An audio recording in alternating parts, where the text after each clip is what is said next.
Hello and welcome to my channel. My name is Vibha. I am starting a new weekly series of the Hindu editorial vocab, जिसमें मैं आपके साथ the Hindu editorial की vocabulary discuss करूंगी with the help of tricks.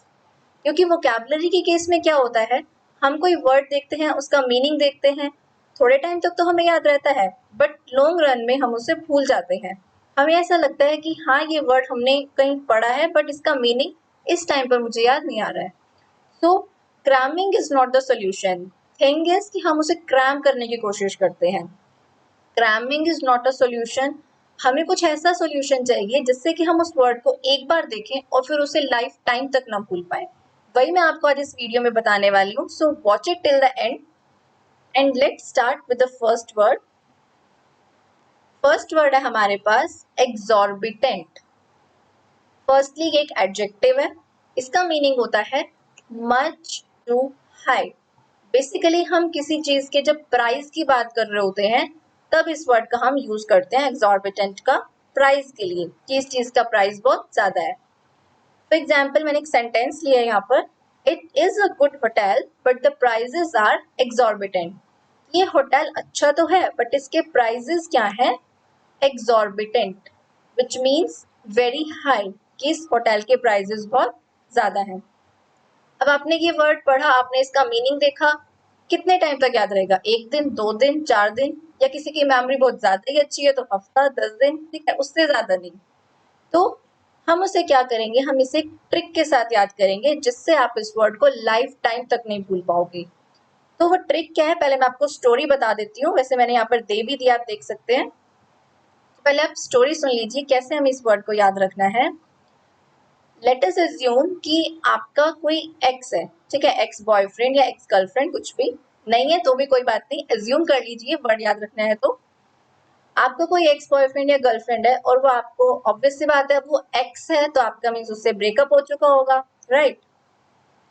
अब क्या है, अब वो हो सकता है अब वो किसी और के साथ है, तो अब आपको उसके आगे पीछे नहीं घूमना है, अब आपको उसको ऑर्बिट नहीं करना है।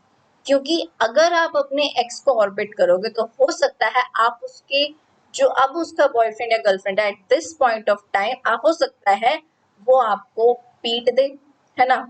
तो आपको अपने एक्स को ऑर्बिट नहीं करना है, क्योंकि अगर आपने अपने एक्स को ऑर्बिट किया तो वो आपको महंगा पड़ सकता है। तो यही है हमारी इस वर्ड की ट्रिक, एक्स को ऑर्बिट करोगे तो महंगा पड़ेगा, राइट। अब आपको ये वर्ड हमेशा याद रहेगा, आप जब भी इस वर्ड को देखोगे एग्जॉर्बिटेंट, आपके माइंड में इस एक्स और ऑर्बिट को देखते यही आएगा, एक्स को ऑर्बिट नहीं करना है, राइट। तब आप अब इस वर्ड को आप भूल कर दिखाना, कभी भी आपके आगे ये वर्ड आएगा, अगर आपने ये वीडियो देख लिया है पूरा, अच्छे से इसे गो थ्रू कर लिया है ट्रिक को, तो आप इसे नहीं भूल पाओगे। ये था हमारा फर्स्ट वर्ड एग्जॉर्बिटेंट, जिसका मतलब होता है मच टू हाई, एक्स को ऑर्बिट नहीं करना है अदरवाइज महंगा पड़ेगा। क्लियर। नेक्स्ट वर्ड है हमारे पास इन रेट्रोस्पेक्ट। इन रेट्रोस्पेक्ट क्या है, ये एक ईडियम होता है, एक मुहावरा है, ईडियम है। पहले इसका मीनिंग देख लेते हैं। इसका मतलब होता है कि किसी भी, आप अपने किसी पास्ट की इवेंट को या पास्ट की सिचुएशन के बारे में सोच रहे हो और अब आपका ओपिनियन जो है, अब आपका जो विचार है उस बारे में वो अलग है उस टाइम से जब आपके साथ वो चीज बीती होगी, जब आपके साथ वो सिचुएशन या इवेंट हुआ होगा उस टाइम से। मतलब अब बैठे बैठे आप याद कर रहे हो और सोच रहे हो नहीं वो ऐसे नहीं ऐसे था। सेंटेंस है यहाँ पर जैसे, इन retrospect I think that I was wrong. जब आपने वो चीज कभी पहले करी तब आपको लग रहा होगा कि हाँ मैंने ये चीज ठीक की है, बट आज के टाइम पे जब आप रेट्रोस्पेक्ट कर रहे हो, आप उस बारे में सोच रहे हो, तो आपको क्या लग रहा है कि नहीं, आई वाज रॉन्ग। क्लियर। तो ये एक ईडियम है। इसे आप कैसे याद रखोगे, इसे हम रूट वर्ड्स के थ्रू याद रखेंगे। इसमें 2 वर्ड्स हैं, देखो, एक रेट्रो और एक स्पेक्टो। रेट्रो एक वर्ड होता है जिसका मीनिंग होता है बैक या फिर बैकवर्ड्स। स्पेक्टो एक रूट वर्ड होता है जिसका मीनिंग होता है देखना। फॉर एग्जाम्पल जैसे हम कहते हैं इंट्रोस्पेक्ट। इंट्रोस्पेक्ट होता है अपने ही अंदर झांक कर देखना, अपनी अंतरात्मा की सुनना। एक्सट्रोस्पेक्ट होता है दूसरों को देखना, ठीक है। तो ये है रेट्रोस्पेक्ट। रेट्रो मतलब बैक, स्पेक्टो मतलब देखना, इसका मतलब पीछे यानी पास्ट के कोई इवेंट या पास्ट की किसी सिचुएशन के बारे में सोचना, उसे देखना, राइट। नेक्स्ट वर्ड है हमारे पास प्रॉफिटियरिंग। प्रॉफिटियरिंग एक नाउन है। इसका मीनिंग होता है the act of making a lot of money in an unfair way. मतलब पैसे कमाना इन एन अनफेयर वे, गलत तरीके से पैसे कमाना, उसे हम कहते हैं प्रॉफिटियरिंग। सेंटेंस है जैसे some fuel providers were accused of profiteering, कि कुछ फ्यूल प्रोवाइडर्स को एक्यूज किया गया कि उन्होंने क्या किया, प्रॉफिटियरिंग किया। मींस उन्होंने गलत तरीके से, अनफेयर तरीके से पैसा कमाने की कोशिश की है। तो इसकी ट्रिक बड़ी सिंपल है। प्रॉफिटियरिंग में आपको क्या वर्ड दिख रहा है, प्रॉफिट, तो हम इसे प्रॉफिट वर्ड से याद रखेंगे। इसकी ट्रिक क्या है कि प्रॉफिट के लिए लोग अनफेयर मीन्स यूज करते हैं, अपने फायदे के लिए लोग अनफेयर, गलत चीजों का भी इस्तेमाल कर लेते हैं, गलत तरीकों का भी इस्तेमाल कर लेते हैं, राइट। तो आप इसे प्रॉफिट वर्ड से याद रखेंगे, प्रॉफिट के लिए लोग अनफेयर मीन्स यूज करते हैं। नेक्स्ट वर्ड है हमारे पास डुबियस। डुबियस पहली बात एक एडजेक्टिव है।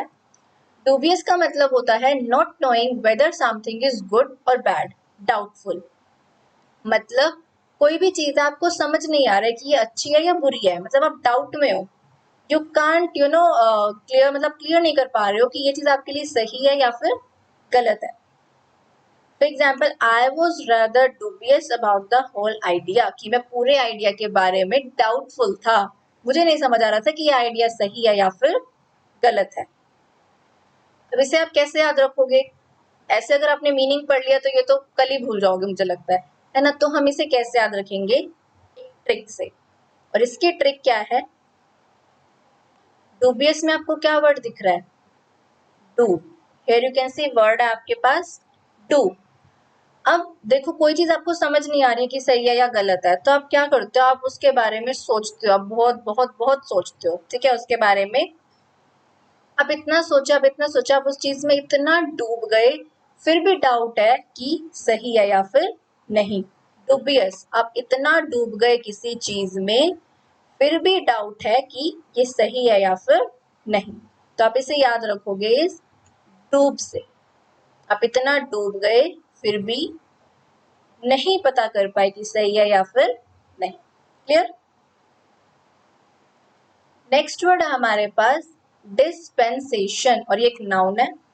डिस्पेंसेशन का मतलब होता है एक स्पेशल परमिशन, किसी चीज के लिए स्पेशल परमिशन, जो मतलब यूजुअली अलाउड नहीं होती है, लीगल नहीं है, पर उसके लिए आपको परमिशन मिल गई। वो परमिशन जो होती है special permission, that is dispensation.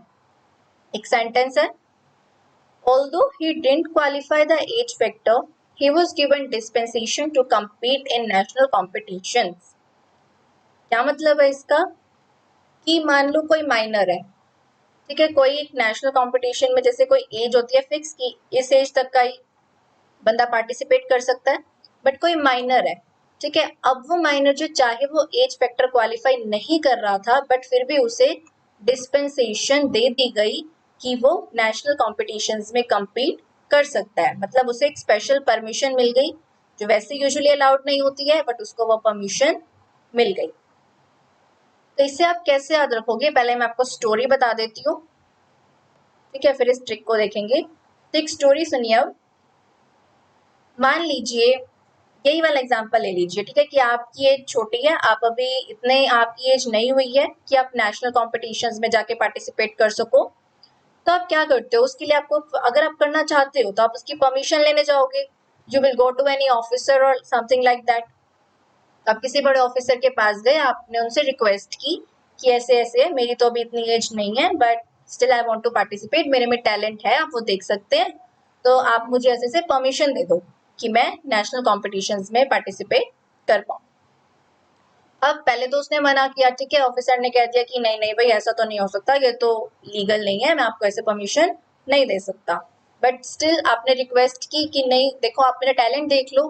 फिर उन्होंने क्या, आपका आपका टैलेंट देखा, आपको उसने गेम स्पोर्ट देखा, आप कैसा खेल पा रहे हो, आपको अच्छा लगा, तो एट लास्ट वो मान गए कि चलो ठीक है, मैं आपको परमिशन दे देता हूँ। दाओ यू हैव टैलेंट, इसलिए मैं आपको परमिशन दे रहा हूँ, ठीक है, बिकॉज यू हैव टैलेंट, तो इसलिए मैं आपको परमिशन दे रहा हूँ, ठीक है।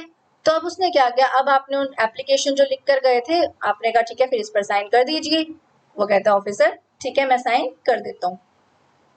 अब जैसे ही वो साइन करने लगा तो उन्होंने क्या कहा, उन्होंने कहा कि मैं साइन तो कर दूं, बट उन्होंने देखा कि मेरे पास तो पेन नहीं है, ठीक है, मतलब मुझे मेरा पेन नहीं मिल रहा है, मैं कैसे साइन करूं। तो आप उसे क्या कहते हो, take this pen and give me permission, कि ये लो आप मेरा पेन ले लो, take this pen and give me permission.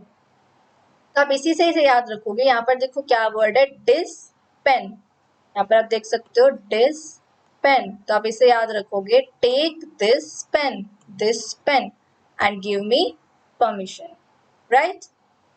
तो इस वर्ड को आप इस तरीके से याद रख सकते हो। नेक्स्ट वर्ड है हमारे पास प्री रिक्विजिट, ये एक एडजेक्टिव है। इसका मतलब क्या होता है, दैट मस्ट एग्जिस्ट और happen before something else can happen और बी डन। मतलब आप कुछ करने लगो, उसके लिए आपको एक पहले से कोई चीज नेसेसरी चाहिए कि जब तक ये चीज नहीं होगी ये काम मेरा नहीं हो सकता, तो उसी चीज को हम क्या कहते हैं, प्री रिक्विजिट, कि ये तो होनी ही होनी चाहिए पहले, तभी ये काम आगे हो पाएगा। फॉर एग्जाम्पल सेंटेंस देखते हैं, a bachelor's degree is prerequisite to be eligible for taking this exam, कि अगर आपको इस एग्जाम के लिए एलिजिबल होना है तो आपके पास कम से कम क्या होनी चाहिए, एक बैचलर डिग्री होनी चाहिए। बैचलर डिग्री क्या है, प्री रिक्विजिट है, पहले से आपके पास होनी चाहिए, तभी आप ये एग्जाम देने के लिए एलिजिबल हो। तो आप इसे कैसे याद रख सकते हो, प्री रिक्वायरमेंट। प्री का मतलब क्या होता है, पहले, रिक्वायरमेंट का मतलब होता है किसी चीज की जरूरत, ठीक है, तो पहले से जरूरत जिस चीज की हो, दैट इज प्री रिक्विजिट, कि जो पहले से होना ही चाहिए, that is prerequisite, right. Next word है हमारे पास, बहुत ही कॉमन वर्ड है, रेजोल्यूशन। रेजोल्यूशन एक नाउन है। रेजोल्यूशन का मतलब क्या होता है, a definite decision to do और नॉट टू डू समथिंग। मतलब आपको एक डिसीजन लेते हो कि मुझे ये चीज करनी ही करनी है अब से, या फिर कि मुझे ये चीज अब से नहीं करनी है। एक डेफिनेट आपने डिसीजन ले लिया, करनी है या फिर नहीं करनी है। जैसे आप लोगों ने सुना होगा न्यू ईयर पे लोग रेजोल्यूशन लेते हैं, है ना, कि मैं अब से ये करूंगा, अब से मैं जल्दी उठूंगा, अब से मैं स्मोक करना छोड़ दूंगा, अब से मैं पढ़ा करूंगा, है ना, ऐसे ऐसे लोग रेजोल्यूशंस लेते हैं न्यू ईयर पर। सेंटेंस में देखो हमारे पास यहाँ पर, He made a New Year resolution to give up smoking. उसने न्यू ईयर पर क्या रेजोल्यूशन लिया कि वो स्मोकिंग क्विट कर देगा, स्मोकिंग पर गिव अप कर देगा। तो इस वर्ड को आप कैसे याद रखोगे, इसमें आपको क्या दिख रहा है, री सोल्यूशन, दोबारा सोल्यूशन। आप कोई रेजोल्यूशन क्यों लोगे, आप कोई रेजोल्यूशन इसीलिए लोगे कि आपको जो आप अभी तक आपकी जो हैबिट है उससे आपको परेशान कर रही है, तभी तो आप रेजोल्यूशन लोगे ना, कि हाँ आपसे ये नहीं करूंगा या आपसे ये करूंगा, ताकि अब तक जो मेरे साथ होता है वो आगे भी ना होता रहे। तो यानी आपने किसी चीज का दोबारा से क्या किया, सॉल्यूशन। री मतलब दोबारा, सॉल्यूशन मतलब समाधान। री सॉल्यूशन से आप याद रखोगे रेजोल्यूशन को, क्लियर। नेक्स्ट वर्ड हमारे पास पैंडेमिक। पैंडेमिक एक एडजेक्टिव है। पैंडेमिक का मतलब क्या होता है, that spreads over a whole country और द होल वर्ल्ड, जो पूरे कंट्री या फिर पूरे विश्व में फैला हो, दैट इज पैंडेमिक। बहुत ही कॉमन आपके टाइम, आज के टाइम पे हम ये सेंटेंस यूज कर सकते हैं कि जो कोविड-19 है that is pandemic and claiming millions of lives. जो कोविड-19 है, जो कोविड-19 क्राइसिस आया हुआ है, कोरोना वायरस जो आया हुआ है, दैट इज पैंडेमिक। ये क्या है, पैंडेमिक है। पहली बात तो आप इस सेंटेंस से ही, मैं आपको कहा ना, सेंटेंस में भी अगर आप फ्रेम कर लोगे किसी वर्ड को तो भी उसे नहीं भूल पाओगे। अब इस सेंटेंस को आपने एक बार पढ़ लिया, आप इसे कभी नहीं भूल पाओगे। एक कोविड-19 आया था, वो क्या था, पैंडेमिक था। ऐसा नहीं कि एक किसी छोटे से एरिया में नहीं, बल्कि पूरे कंट्री, ना सिर्फ कंट्री, पूरे विश्व में वो फैला हुआ था, ठीक है, कोविड-19 के पैंडेमिक। इस वर्ड को आप कैसे याद रखोगे, देखो इसमें आपको दो वर्ड दिख रहे हैं, ये रूट वर्ड्स है बेसिकली, पैन और डेमोस। पैनिक रूट वर्ड होता है जिसका मतलब होता है ऑल, सब, और डेमोज एक रूट वर्ड होता है जिसका मतलब होता है पीपल। ऐसी चीज जो all people which has spread among all the people, जो सब लोगों के बीच में फैला हुआ है, ना सिर्फ कंट्री बल्कि पूरे विश्व में ही फैला हुआ है। पैंडेमोस। क्लियर? नेक्स्ट वर्ड है हमारे पास एग्रावेट। एग्रावेट क्या? एग्रावेट एक वर्ब है। इसका मतलब क्या होता है? टू मेक एन इलनेस और अ बैड और अनप्लेजेंट सिचुएशन वर्स। मतलब पहले से कोई बीमारी है या पहले से कोई बुरी सिचुएशन है उसको और बुरा बना देना, दैट वो क्या होता है? एग्रावेट। किसी बुरी सिचुएशन को और भी बुरा बना देना एग्रावेट कहलाता है।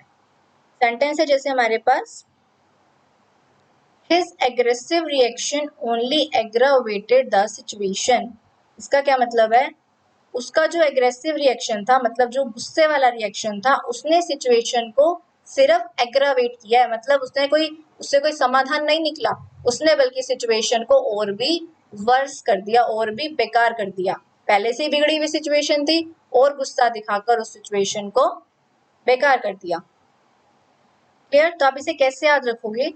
मान लीजिए आपको कोई डिजीज, आपको जैसे कुछ मान लीजिए फीवर हो गया है या कुछ भी हो गया, ठीक है, कोल्ड हो गया है, तो अगर आप वेट ही करते रहोगे और डॉक्टर को दिखाने नहीं जाओगे तो आपकी जो इलनेस है, आपकी जो सिचुएशन है वो और बुरी होती जाएगी, वर्स होती जाएगी। ठीक है, तो आप इसे याद रखोगे, अगर वेट से। ठीक है, अगर वेट आपको इस वर्ड में दिख रहा है, एग्रावेट में अगर वेट, ये देख सकते हैं आप, अगर वेट, अगर वेट ही करते रहोगे तो इलनेस और सिचुएशन जो है वर्स हो जाएगी। क्लियर? अब आप इस ट्रिक से याद रखोगे तो इसका मीनिंग कभी नहीं भूल पाओगे, अदरवाइज वैसे ही क्रैम करते रहोगे तो भूल जाओगे थोड़े ही दिनों में। ठीक है, सो नेक्स्ट वर्ड है हमारे पास इंटरवेंशन। इंटरवेंशन क्या? एक नाउन होता है, इसका मतलब होता है एक्शन टेकन टू हेल्प और improve a situation.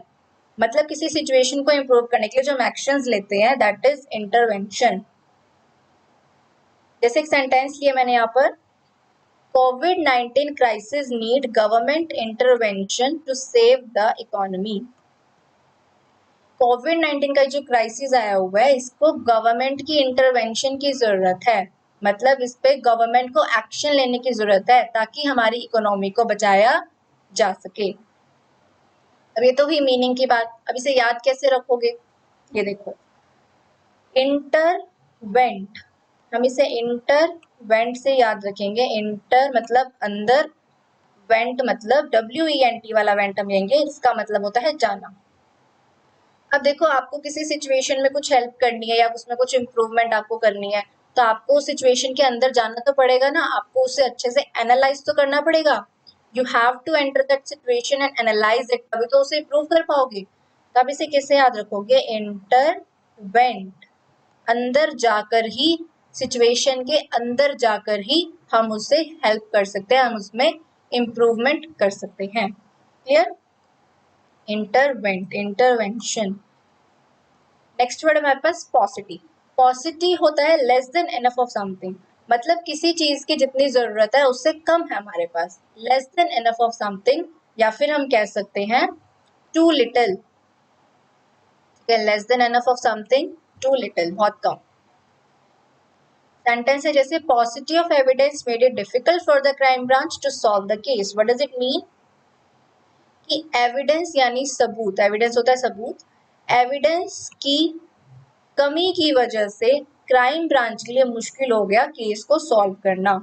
paucity of evidence ने it made it difficult for the crime branch के लिए मुश्किल बना दिया to solve the case। अब आप इसे कैसे याद रखोगे? बहुत कम। देखो, आप इसे ऐसे याद रख सकते हो, एक पाव सिटी। पाव होता है ना, पाव क्या होता है? 1/4 ऑफ समथिंग, एक चौथाई भाग किसी चीज का। तो आप इसे ऐसे याद रख सकते हो, पाव सिटी, एक पाव सिटी। ठीक है, सिटी का एक चौथाई भाग यानी बहुत ही कम हिस्सा, एक चौथाई है, आधा भी नहीं है, एक चौथाई है, मतलब बहुत ही कम, very little. Clear? Next word है हमारे पास कंप्लेसेंसी। कंप्लेसेंसी एक नाउन है जिसका मतलब क्या होता है, a feeling of being satisfied with yourself or with the situation so that you don't think any change is necessary. What does it mean? मतलब आप अपने आप से या अपनी सिचुएशन से फुल्ली सेटिस्फाई हो चुके हो, आप बिल्कुल सेटिस्फाई हो अपने आप से, आपको नहीं लगता अब इसमें कुछ चेंज की जरूरत है। क्लियर? एग्जाम्पल है इसका, एक सेंटेंस है, his early success as a writer led to complacency and arrogance. What does it mean? कि उसका जो अर्ली सक्सेस है ना, मतलब राइटर बनने का जो उसका एक सपना था वो जल्दी ही बहुत पूरा हो गया, उसे जल्दी ही सक्सेस मिल गई। इससे क्या हुआ, उसमें कॉम्प्लेसेंसी आ गई, मतलब वो इसी में सेटिस्फाई हो गया, उसको लगा बस अब इतना ही ठीक है, बस मुझे तो सब कुछ मिल गया, अब मुझे और इसमें कुछ चेंज करने की जरूरत नहीं है। I am fully satisfied with what I am doing, what I have achieved, अब मुझे और कुछ इसमें नया करने की जरूरत नहीं है। क्लियर? अब देखो इसकी ट्रिक है, उसके लिए मैं आपको स्टोरी बता देती हूँ। पहले कैसे याद रखोगे आप इस वर्ड को, कॉम्प्लेसेंसी को? मान लीजिए सेंसी नाम की एक लड़की है, ठीक है, आपकी सिस्टर कह लो या आपकी नीस कह लो, ठीक है, सेंसी, कोई भी सेंसी नाम की एक लड़की है, छोटी बच्ची है, आप कुछ काम कर रहे हो और सेंसी आपके पास आई, वो क्या कहती है आपसे कि चलो ना, चलो खेलते हैं, ठीक है, बच्ची है उसका मन कर रहा है खेलने का, बट आप कुछ इंपॉर्टेंट काम कर रहे हो, वो आपको कहती है चलो लेट्स प्ले, बट आप उसे क्या कहते हो कि नहीं अभी तो मैं कुछ काम कर रहा हूँ, पहले ये काम हो जाए उसके बाद खेलेंगे। क्लियर? तो अब अपना वो कहती है ठीक है कोई बात नहीं, वो अपना खेलने लगी, आप अपना काम करने लगे। फिर जैसे ही आपका काम कंप्लीट हो गया, आपने उसे क्या कहा, आपने उसे आवाज लगाई, नाउ कम प्ले सेंसी, कि आओ चलो अब खेलते हैं, अब आपका काम हो चुका है, now you are fully satisfied with yourself, है ना, आपकी जो भी सिचुएशन थी, आप जो भी उस टाइम पर काम कर रहे थे वो आपका हो गया है, ठीक है, अब आपको ऐसा लग रहा है कि हाँ मेरा सारा काम हो चुका है, I am satisfied with what I had to do, ठीक है, तो आप उसे अब क्या कहते हो, कम प्ले सेंसी, आ जाओ सेंसी अब हम आके खेलते हैं।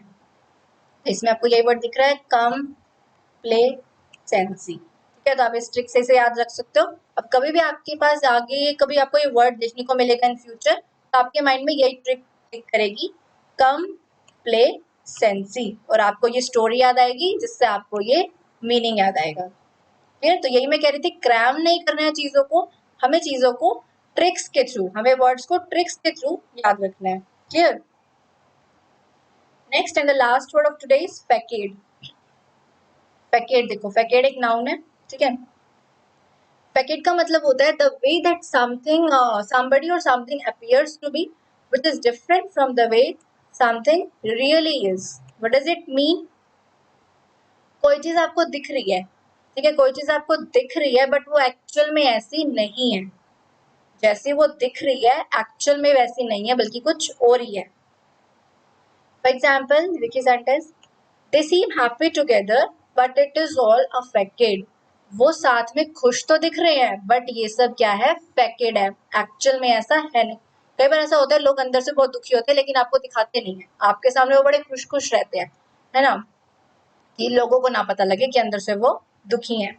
तो ऐसे ही क्या है, वो चाहे वो खुश दिख रहे थे बट ये सब क्या है, फैकेड है, एक्चुअल में ऐसा नहीं है, they are not really happy but वो ऐसा दिखा रहे हैं। ठीक है, तब इसे कैसे याद रखोगे, इसके लिए ट्रिक है फेक एड।